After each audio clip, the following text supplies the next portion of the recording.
Hello, my dear students and friends. Welcome to Teacher Select Academy. I am your mentor, host, guide, Dr. Gufran. Hope you all, I think, hope you all are well, like the previous one, like the before days. Now we are back again with another video focusing on important topic, cognitive development theory proposed by Piaget. मतलब पियाजे के संज्ञानात्मक विकास के सिद्धांत के बारे में आज हम लोग डिस्कस करेंगे टॉपिक को. So let's start the topic. जैसा कि आप स्क्रीन पे देख रहे हैं, theory of cognitive development is a comprehensive theory about the nature and development of human intelligence. मतलब मानव की बुद्धि और उसके विकास के लिए यह थ्योरी बहुत ही ज़्यादा वृहत रूप में इसकी जानकारी प्रदान करती है. बहुत ही बेहतर थ्योरी मानी जाती है, वृहत मानी जाती है. Known as developmental stage theory, इसे हम लोग विकासात्मक स्तर के सिद्धांत के नाम से भी जानते हैं. मैं हिंदी वालों के लिए ट्रांसलेट करते चला हूँ, इंग्लिश वाले लोगों को तो कोई दिक्कत होती नहीं होगी वैसे भी. तो इसे डेवलपमेंटल थ्योरी या डेवलपमेंटल स्टेज थ्योरी के नाम से भी जानते हैं. It deals with the nature of knowledge itself and how human come gradually to acquire it and construct it and use it. मतलब ये इस तथ्य पर ध्यान देता है कि जो भी नॉलेज इंसानों के पास धीरे धीरे एक्वायर करते हैं, चाहे वो संरचना या निर्माण करते होंगे या उसका इस्तेमाल करते होंगे, कहीं ना कहीं उनके कॉग्निटिव हिस्से का ही योगदान है वो, जो वो नॉलेज को धीरे धीरे एक्वायर कर रहे हैं, कंस्ट्रक्ट कर रहे हैं और उसे यूज कर पाते हैं. पियाजे cognitive development theory, Vygotsky cognitive development theory. Cognitive में जनरली 3 नाम चर्चा में आता है, पियाजे, वाइगोट्स्की और ब्रूनर. लेकिन फ़िलहाल हम 2 की चर्चा करेंगे आज, पियाजे कॉग्निटिव डेवलपमेंट थ्योरी और वाइगोट्स्की की. तो पहले पियाजे की चर्चा हो जाए, फिर वाइगोट्स्की की बात करेंगे. आगे बढ़ते हैं. जीन पियाजे अगस्त 9 1896 में इनका जन्म हुआ और 16 सितंबर 1980 को गुजर गए, यानी टोटल 84 ईयर्स इनका लाइफ स्पैन रहा. नेचर ऑफ इंटेलिजेंस की बात करें और पियाजे की, तो ये क्या बताते हैं, ज़रा सा पॉइंट वाइज इसको देखते और समझते हैं. Reality is the dynamic system of continuous change. हमारे जीवन की वास्तविकता ही है कि इसमें बदलाव हमेशा होते ही रहते हैं. चेंज का नाम ही ज़िंदगी है, ज़िंदगी एक बदलाव है. He argued that reality involves transformation and states. इनका मानना है कि जिन बातों पर हम आर्ग्यू करते हैं, बहस करते हैं, उसमें ट्रांसफॉर्मेशन और अवस्थाएं यानी स्टेट्स दोनों शामिल होते हैं. Transformation refers to all manner of changes. Transformation का मतलब होता है किसी चीज़ में हर तरीके से बदलाव प्रदर्शित होना. दैट अ थिंग और ए पर्सन और दैट कैन अंडरगो. इसमें कोई व्यक्ति हो सकता है, कोई प्लेस हो सकता है, कोई चीज़ हो सकती है. स्टेट क्या रिफ़र करता है? State refers to the condition और the appearance in which things और person can be found between transformation. State अवस्था को बताता है. अवस्था का मतलब अभी पूरी तरह परिवर्तन हुआ नहीं है, बल्कि परिवर्तन की अवस्था में है. फाउंड बिटवीन ट्रांसफॉर्मेशन, उसका ट्रांसफॉर्मेशन अभी पूरी तरह हुआ नहीं है, बल्कि ट्रांसफॉर्मेशन हो रहा है, उसको हम स्टेट बोलते हैं. और जो पूरी तरह ट्रांसफॉर्म हो चुका होता है, उसमें पूरी बदलाव हो चुकी है, यानी कि वर्क हैज़ बिन कंप्लीटेड, तो हम उसे ट्रांसफॉर्मेशन कहते हैं. और जो वर्क प्रोग्रेस में है अभी, तो हम उसे स्टेट के नाम से जानते हैं. Human intelligence is adaptive. मानव का व्यवहार ही है कि कहीं भी वो अनुकूलित हो जाता है, इसमें कोई दो राय नहीं है. 2 टाइप्स ऑफ इंटेलिजेंस नेमली. इसमें मानव के 2 तरह के बुद्धि को बताया गया. एक तो ऑपरेटिव इंटेलिजेंस, दूसरा है फिगरेटिव इंटेलिजेंस. आपके लिए थोड़ा नया हो सकता है ऑपरेटिव इंटेलिजेंस और फिगरेटिव इंटेलिजेंस. डिस्कस करते हैं. ऑपरेटिव इंटेलिजेंस क्या होता है? इन्वॉल्व ऑल एक्शन, ओवर्ट और covert, undertaken in order to follow, recover और anticipate the transformations of the objects और पर्सन्स ऑफ इंटरेस्ट.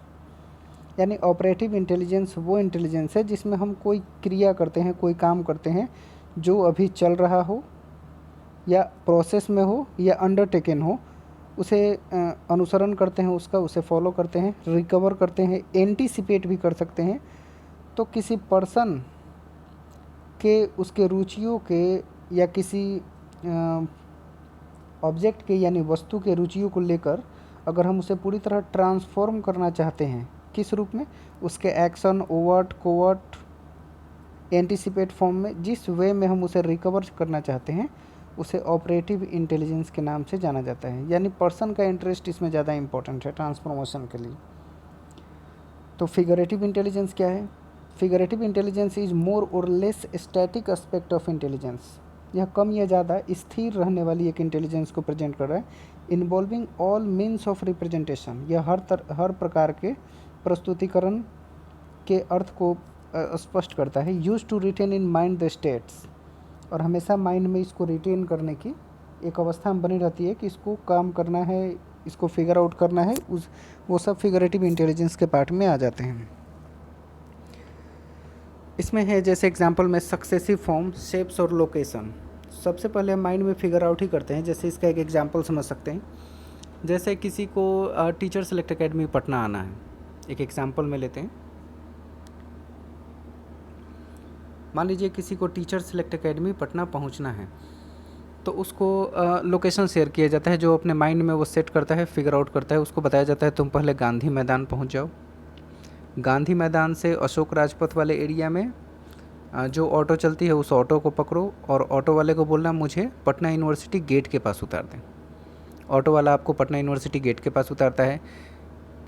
गेट के जस्ट बगल में सीनेट हाउस की बिल्डिंग है, जस्ट बगल में 2 कदम आगे। तो उस सीनेट हाउस बिल्डिंग को जो देखते हैं, बिल्डिंग के बिल्कुल सामने खड़े होकर अपोजिट की तरफ अगर देखें तो हमें टीचर सेलेक्ट एकेडमी का पोस्टर और बैनर वगैरह वहाँ से दिख जाता है इजीली, और आपको पता चल जाता है कि सीनेट हाउस के बिल्कुल अपोजिट टीचर सेलेक्ट एकेडमी है। इस बात से ये चीज़ जाहिर होती है कि वो माइंड में फिगर आउट कर लेता है। वो फिगर आउट क्या हो सकता है? कोई सक्सेसिव फॉर्म हो सकता है, कोई शेप हो सकता है, या कोई लोकेशन भी हो सकता है। कई बार लोगों को लोकेशन समझाई जाती है और उन्हें समझ नहीं आता due to figurative intelligence. Location बताओ कि आप यहाँ आ जाओ, यहाँ से ऐसे मिल जाएगा, वो फ़ोन करता रहेगा, सामने खड़ा है लेकिन फिर भी फ़ोन करते रहता है।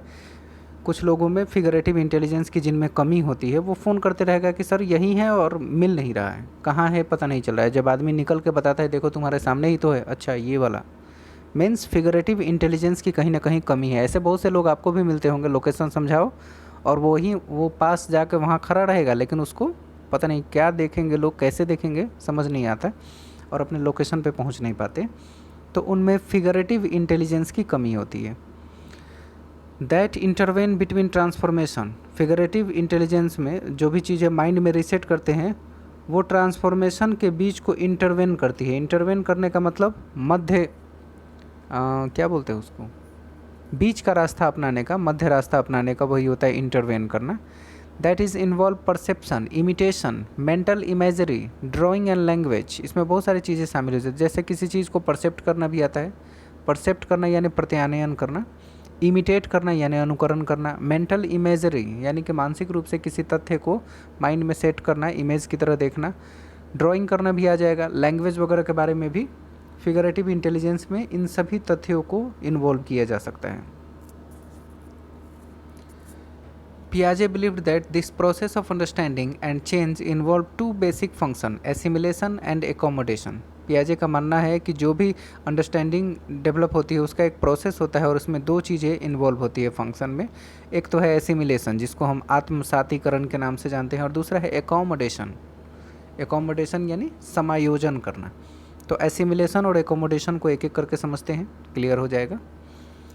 Assimilation is the process of taking one's environment and new information and fitting it into pre-existing cognitive schema.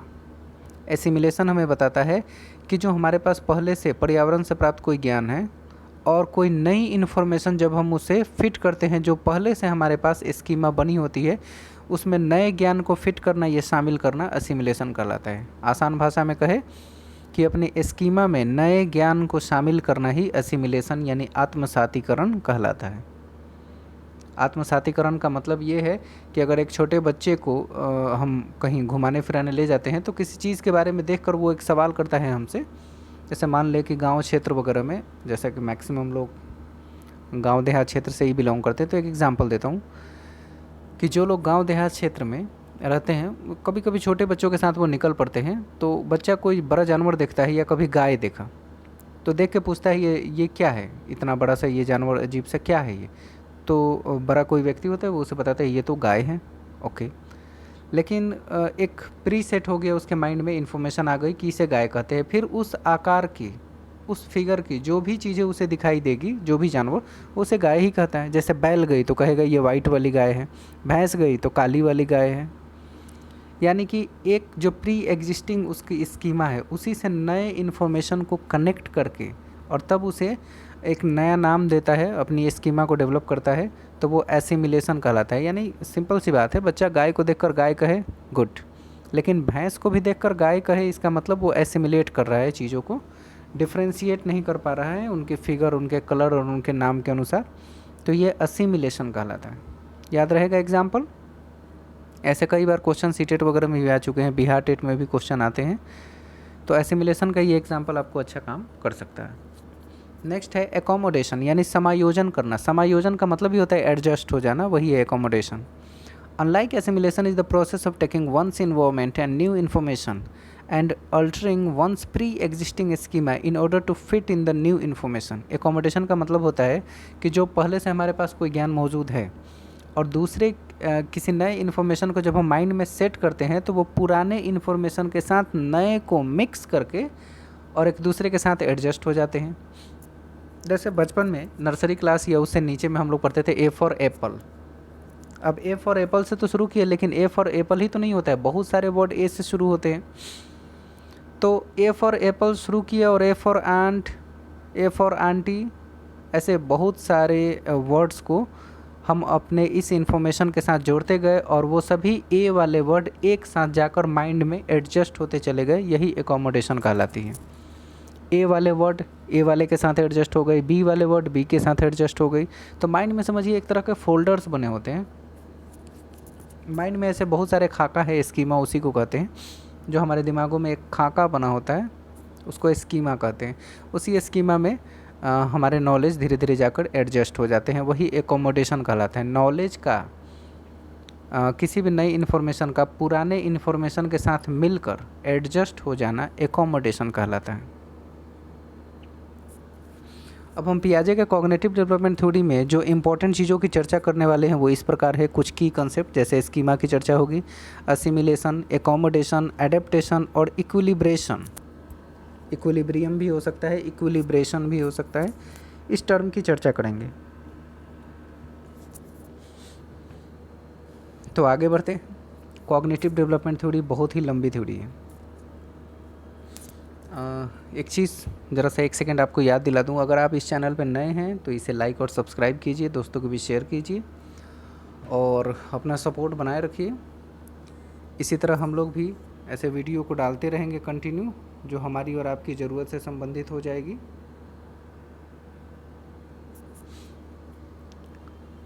तो चलिए चर्चा शुरू करते हैं, आगे बढ़ते हैं। 4 स्टेजेज ऑफ पियाजे थ्योरी।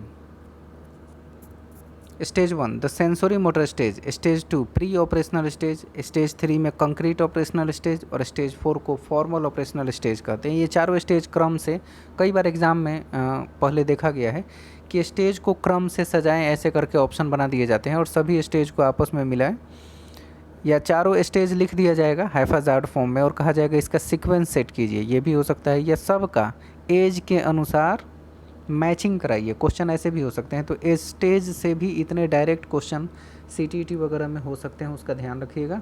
स्टेज इंपॉर्टेंट है, आपको पता है 4 स्टेज हैं, लेकिन चारों का क्रम याद रखना भी उतना ही ज़रूरी है।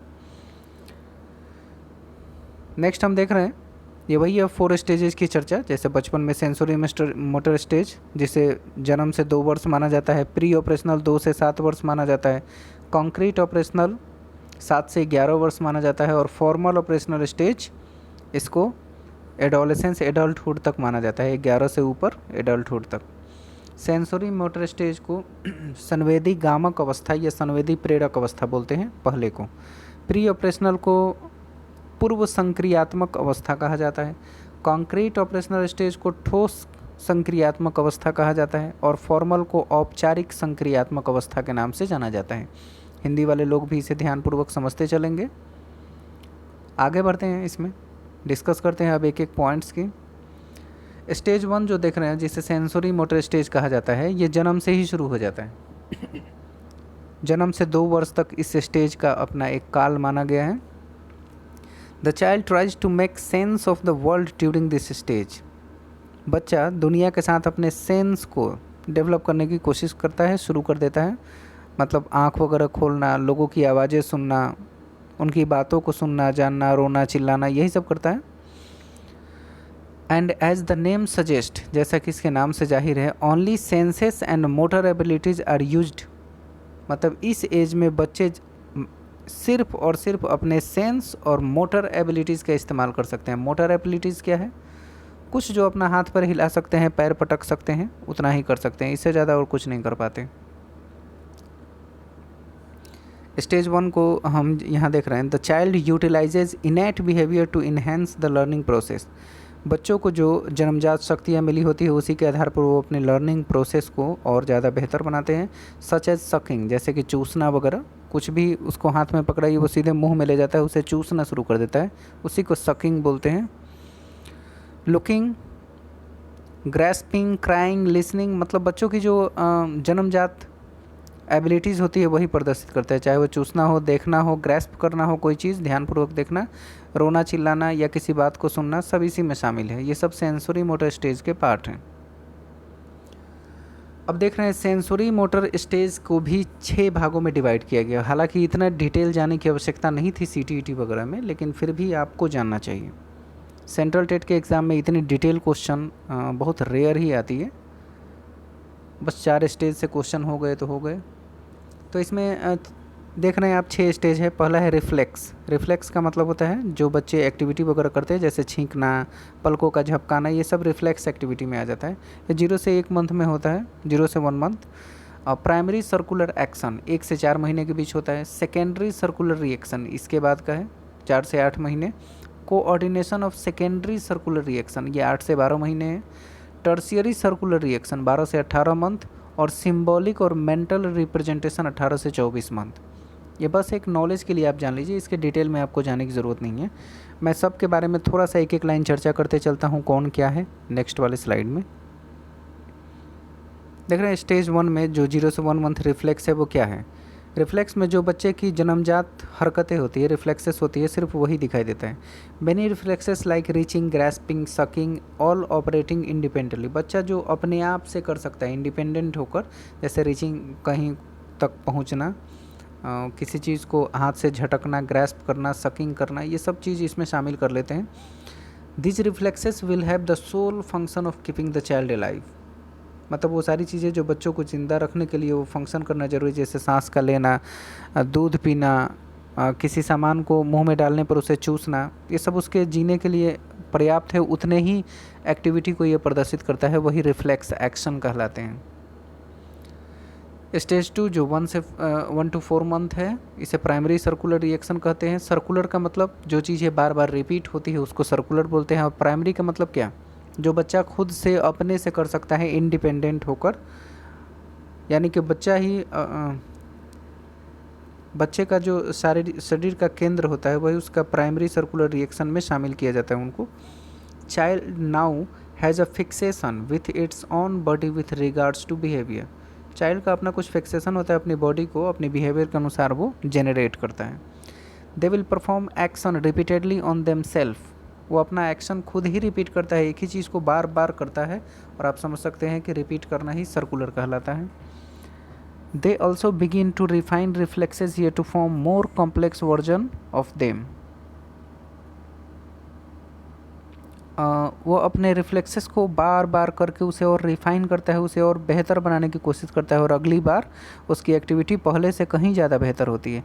एग्जाम्पल थंब सकिंग, अंगूठा वगैरह चूसना, तो उसके ये चूसने की अपनी एक रिफ्लेक्सेस होती है, और ये रिफ्लेक्स बार बार करने की वजह से इतनी बेहतर और रिफाइन हो जाती है। जैसे जैसे उसकी उम्र बढ़ती है, 5-6 महीने का हो जाएगा तो ऐसा लगेगा दांत तो निकला नहीं है, लेकिन फिर भी अपने मसूड़ों से इतना ज़ोर से दबाता है हाथ वगैरह कि समझ में आता है। कई बार अपना पैर उठा के उसके अंगूठे को सीधे मुंह तक ले जाता है, आप समझ सकते हैं वो थंब सकिंग होता है। अपने अंगूठे को चूसने से संबंधित बातें इसमें आ जाएंगी। 1 to 4 मंथ्स के बीच ये करना शुरू कर देता है। नेक्स्ट है स्टेज 3 to 8 मंथ, जिसे सेकेंडरी सर्कुलर रिएक्शन कहते हैं। Child begins to take an interest in their environment. जब 4 से 8 महीने के बीच देखा जाता है तो वो इन्वायरमेंट में इंटरेस्ट लेने लगता है, यानी कि वो बाहर की चीज़ों में इंटरेस्ट आता है। जैसे गाड़ियाँ आए जाए रोड पे तो उसे बड़ी ध्यानपूर्वक देखता है। अगर हवा चल रही है, पत्ते हिल रहे हैं, आसपास अगर पेड़ पौधे हैं तो उसे बहुत ध्यान से देखता है। कोई एक्टिविटी आदमी कोई कर रहा है जिससे कोई साउंड क्रिएट होता है तो बच्चा उसकी ओर आकर्षित होता है। दे notice that they can actually influence event in the world. वो नोटिस करते हैं जो भी चीज़ें एक्चुअली होती हैं हमारे इस वातावरण में, पर्यावरण में, वो सारी चीज़ों को नोटिस करने लगता है। Infant will not make conscious connection between what they do and the consequences, they merely observe that their action have interesting effects. जो छोटे बच्चे होते हैं, शिशु होते हैं, वो बहुत कॉन्शियस नहीं होते किसी भी काम के प्रति, और नतीजा बिल्कुल कुछ इस प्रकार निकल के आता है कि जो वो ऑब्जर्व करते हैं, जो भी एक्शन वगैरह दिखाते हैं, कुछ ऐसी एक्टिविटी करते हैं जो बहुत ही इंटरेस्टिंग इफेक्ट को प्रेजेंट करता है और बड़े लोग देखकर उसे काफ़ी हंसते हैं। देखो जैसे 3-4 महीने के बाद, ये 4 महीने का हो जाता है, 4 महीने के बाद से आप उसे सीधा लेटाइए और तुरंत उलट के दूसरी तरफ से हो जाता है, और इसके इस उलटने की वजह से कई बार वो बेड वगैरह से नीचे गिर जाता है। तो कुछ इंटरेस्टिंग इफेक्ट्स वगैरह दिखने लगते हैं 4 से 8 महीने के बीच, यानी जब बच्चा 5 से 6 महीने का होता है तो इस तरह की एक्टिविटी ज़्यादा दिखने लगती है। स्टेज 4 है 8 से 12 महीने। Coordination of secondary circular reaction, coordinate करता है। क्या कोऑर्डिनेट करता है? Childs begin to engage in goal directed behaviour. इसमें बच्चा एक निर्देशित व्यवहार करने लगता है। वो निर्देशित व्यवहार किस प्रकार का होता है? ऐसा नहीं कि हमने कहा कि उठो चलो और तीर उठाओ, कमान चलाओ, इस तरह की कुछ एक्टिविटी नहीं करता। गोल डायरेक्टेड बिहेवियर में इंगेज होने लगता है, शुरुआत हो जाती है। Begin to develop cause effect relationship, हर चीज़ के पीछे कारण ढूंढे। जैसे कोई आवाज़ आई तो तुरंत अगल बगल देखेगा कि ये आवाज़ किस कारण आई, मतलब कॉज इफेक्ट रिलेशनशिप को देखने लगता है। जैसे कोई आदमी ज़ोर से बोला या चिल्लाया, आराम से बोला, प्यार से बोला, तो उन सब चीज़ों को वो समझने लगता है, कॉज इफेक्ट को देखने लगता है। The child effectively knows that their behaviour will have a certain consequence. वो बिल्कुल समझ जाता है कि इस प्रकार का बिहेवियर का नतीजा कुछ और हो सकता है। इस एज में बच्चों में ऑब्जेक्ट परमानेंस के गुण आने लगते हैं। ऑब्जेक्ट परमानेंस यानी वस्तु अस्थायित्व। कई बार ये क्वेश्चन आ चुके हैं, सीटेट वगैरह में भी, नेट में भी क्वेश्चन पूछे जाते हैं, एजुकेशन में, ये साइकोलॉजी में, कि ऑब्जेक्ट परमानेंस बच्चों में किस एज में डेवलप होता है। अरे भाई पहले वाले में, जिसको सेंसरी मोटर स्टेज कहते हैं। मुझे लगता है इंडिया में आधा लोग इसको लेकर कंफ्यूज हैं कि ये सेंसरी मोटर में होता है कि सेंसरी मोटर स्टेज में होता है या प्री ऑपरेशनल में। तो आप बिल्कुल कंफर्म रहिए, आपको बिल्कुल भटकने और तथ्यों को बार बार चेक करने की ज़रूरत नहीं है। ऑब्जेक्ट परमानेंस 0 से 2 साल में डेवलप होती है, और 2 साल आते आते, ऐसा नहीं कि 0 से ही शुरू हो जाता है, 2 साल आते आते तक डेवलप होने लगती है। ऑब्जेक्ट परमानेंस को एक्वायर करता है। ऑब्जेक्ट परमानेंस क्या है हम आगे चर्चा करेंगे, इसकी घबराने की बिल्कुल ज़रूरत नहीं है, डिटेल मिलेगी आपको। स्टेज 5 जो देख रहे हैं 12 से 18 महीने का, इसे टर्शियरी सर्कुलर रिएक्शन के नाम से जाना जाता है। इसमें क्या करता है बच्चा? Children like to use creativity and flexibility with their previous behaviour. अपने पुराने व्यवहार में बच्चे कुछ नया करने की कोशिश करते हैं, उसमें कुछ फ्लेक्सिबिलिटी लाते हैं। Result of their experimentation often leads to different outcome. कई बार वो करते कुछ और हैं, नतीजा कुछ और निकल जाता है। यानी कई बार वो चल के आने की कोशिश करते हैं और पता चले गिरे पड़े हैं। कई बार वो घुटनों के साथ आना चाहते हैं लेकिन फिसल गए। ऐसे बहुत से एक्टिविटी जो वो करना चाहते हैं उससे डिफरेंट भी आउटकम आ सकते हैं। लेकिन इसमें ध्यान ये रखना है कि अपनी क्रिएटिविटी और फ्लेक्सिबिलिटी का अपनी एक्टिविटी में इस्तेमाल करना शुरू कर देते हैं बच्चे। स्टेज 6 में देख रहे हैं 18 से 24 महीने का है। ये सिंबॉलिक मेंटल रिप्रेजेंटेशन को प्रेजेंट करता है। सिंबॉलिक या मेंटल रिप्रेजेंटेशन कहने का मतलब ये है कि इस स्टेज में बच्चे सिंबॉलिक थॉट्स को देखते हैं, मतलब इशारों को समझते हैं, सिंबॉलिक बातों को। जैसे खाना को नम नम कहेंगे, पानी को मम कहेंगे, नहाने को बम बम कहते हैं, और पता नहीं बहुत सारे एक्टिविटी के अलग अलग सिंबॉलिक थॉट, सिंबॉलिक नाम को प्रेजेंट करने लगते हैं छोटे बच्चे जो 2 साल के अंतर्गत तक के होते हैं। तो उनमें ये चीज़ें देखी जा सकती हैं। Normally the child would need to resort to trial and error to achieve a desired effect. बच्चा किसी चीज़ को मतलब किसी एक्टिविटी को कंप्लीट करने के लिए ट्रायल एंड एरर के माध्यम से उस एक्टिविटी को बार बार करके काम को कंप्लीट करने की कोशिश करता है। जैसे कोई सामान ही उठा रहा है, रख रहा है, तो उसे रखने का अंदाज़ जो उसका है वो गलत है, जिस कारण वो सामान ऊपर से बार बार गिर रहा है, फिर उठाया, फिर रखा, फिर गिरा। जैसे छोटे बच्चे को अक्सर देखते हैं, कोई आदमी वीडियो वगैरह शेयर करता है तो प्याले में बहुत सारे आइस क्यूब्स वगैरह या कुछ गोली वगैरह छोटे छोटे गोल गोल होते हैं ना, वो तो उसको खेलने के लिए लेकर रखा रहता है और वो गिर जाता है किसी कारण, तो वो एक उठाता है, उसमें रखता है, फिर झुकता है तो दूसरा गिर गया। या बॉल वगैरह छोटे होते हैं उसको उठाता है तो आप उस एक्टिविटी को देख सकते हैं। डिज़ायर्ड इफेक्ट आपको देखने को मिल जाएगा। वो ट्रायल एंड एरर और कई बार लगातार करने के बाद भी अगर वो सब एक उठाता है, दूसरे गिरते रहता है, तो गुस्से में सब फेंकता है और वहाँ से चला जाता है। तो ये भी देखने को मिलता है। Childs can plan to someone extent and mentally construct the consequences of an action in their head. बच्चे कभी कभी प्लान करते हैं कि जो मेंटली कंस्ट्रक्ट करने वाली चीज़ें हैं, जो एक्शन है, अपने दिमाग में कुछ न कुछ चीज़ों को हमेशा प्रिपेयर करते रहते हैं, बनाते रहते हैं या कंस्ट्रक्ट करते रहते हैं। कुछ भी चीज़ें हो सकती हैं। किसी चीज़ को देखकर उसके बारे में सोचते रहते हैं कि उसको या तो गिराएं या उसको निकाल ले, तोड़ दे, हटा दे। छोटे छोटे बच्चों को खिलौने दीजिए, एक हफ़्ता तक उसे खूब अच्छे से खेलेंगे, एक हफ़्ते बाद उसके पार्ट पार्ट खोल के देखते हैं कि ये चलता कैसे है। टॉर्च वगैरह होते हैं तो ये लाइट कैसे देता है, अगर प्लास्टिक का हो तो तोड़ फोड़ के देखते हैं। आप समझ सकते हैं कि मेंटली कंस्ट्रक्ट होने का ये नतीजा है। छोटे बच्चे अक्सर ये करते हैं। Prediction are not always accurate. बच्चों के बारे में जो भी हम प्रेडिक्ट करते हैं, पूर्व धारणा बनाते हैं, वो हमेशा सही नहीं होते। But it is a step up from trial and error. लेकिन ये ट्रायल एंड एरर से कहीं ऊपर का स्टेप है कि बच्चों को देख के, उसकी एक्टिविटी को देख के उसके फ्यूचर का थोड़ा बहुत अंदाज़ा यानी प्रेडिक्शन हम कर सकते हैं। तो स्टेज 1 की चर्चा हुई, इसमें 6 पार्ट हुए, सबकी चर्चा हो गई। स्टेज 2, 3, 4 की भी चर्चा होनी है, लेकिन वो सेकेंड वीडियो में करते हैं। वीडियो काफ़ी लंबा ना हो जाए, इसके लिए हम ये काम कर रहे हैं, ज़्यादा बड़ा ना हो। तो स्टेज 2, 3, 4 की चर्चा इस वीडियो के तुरंत बाद प्रोवाइड कर दी जाएगी। ये कॉग्निटिव डेवलपमेंट थ्योरी के पार्ट 1 के नाम से वीडियो जाएगी और पार्ट 2 आपको तुरंत मिल जाएगी। और फिर उसके बाद हम नेक्स्ट वीडियो पर आएंगे। आप सबके सपोर्ट के लिए बहुत बहुत धन्यवाद। 1000 से ज़्यादा सब्सक्राइबर हो गए हैं, लेकिन लाइव होने के लिए अभी तक यूट्यूब से कोई मैसेज नहीं आया है। जैसे ही आ जाएगा हम लाइव होने की कोशिश करेंगे और हम अपने तथ्यों को, जब तक लॉकडाउन पूरी तरह ख़त्म नहीं हो जाता, हम चीज़ों को करते पढ़ते रहेंगे। तो ठीक है, मिलते हैं फिर अगले वीडियो में। तब तक के लिए बाय बाय, नमस्कार, आदाब, सत श्री अकाल। जिस संस्कृति से भी आप जुड़े और समझे हो, हमें उससे कनेक्ट समझिए। और आप सबका बहुत बहुत शुक्रिया इतना सपोर्ट करने के लिए, 1000 से ज़्यादा सब्सक्राइबर पहुंचाने के लिए। जो नए लोग हैं, इसे लाइक एंड सब्सक्राइब कीजिए ताकि और ज़्यादा वीडियो मिल सके। किसी तरह की कोई प्रॉब्लम आ रही होगी तो आप शेयर कर सकते हैं। Bye bye.